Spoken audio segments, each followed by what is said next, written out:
The sky still glowed blue from the mothership's orbit. She took a bite and sighed.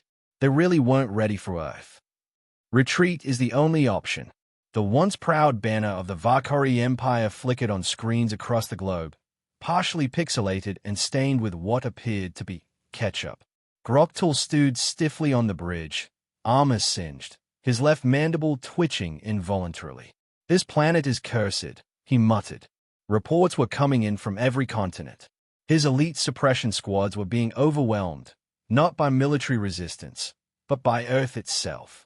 Swarming bees had grounded an aerial unit in Brazil. An entire division had gone missing in Detroit. Somewhere in rural Texas, a farmer had reverse-engineered their grave tank and was now selling joyrides on it for $30 a head. And the worst part, the humans weren't even organized. "Commander," Creel said, eyes wide with something close to fear, "our forward base in New York has been overrun." "By their military?" "No, sir. By a flash mob." Groktul blinked. "Explain." "They thought the Valkyrie beacon was an art installation. Over 3,000 people showed up. They danced, posted videos, and one of them welded our command console into a vending machine." "Did it work?" "Yes. It dispenses Skittles now." Groktul staggered back to his chair. "This isn't Conquest. This is psychological warfare." Creel hesitated. "Permission to speak freely, sir." Groktul nodded wearily. "I believe we have landed on a Class 5 death world, not just biologically, but culturally. They fear nothing. They mock everything. They have weaponized irreverence." Back in Chicago, Mallory watched the news on a battery-powered tablet. The alien fleet was leaving. Motherships were rising, retracting landers, and scrambling to recover stranded troops. Someone on Reddit had posted a video of Groktul himself slipping on ice while trying to board an evac shuttle. It already had 4 million views. A knock came at her door. She opened it to find the same ragtag resistance organizer from earlier, grinning ear to ear. "They are bailing. We won." Mallory raised an eyebrow. "We didn't even fight." "Exactly," he said proudly. "They tried to conquer Earth and got memed into retreating. You were right. This really was just Tuesday." She shook her head, smirking. "Do I at least get a parade?" "We're planning one. Giant inflatable alien cat and everything." On the VA token, Groktul slumped in the command chair as Earth shrank behind them. "Mark this sector. Do not approach." "Ever again." Creel nodded. "Understood. And quarantine all returning soldiers.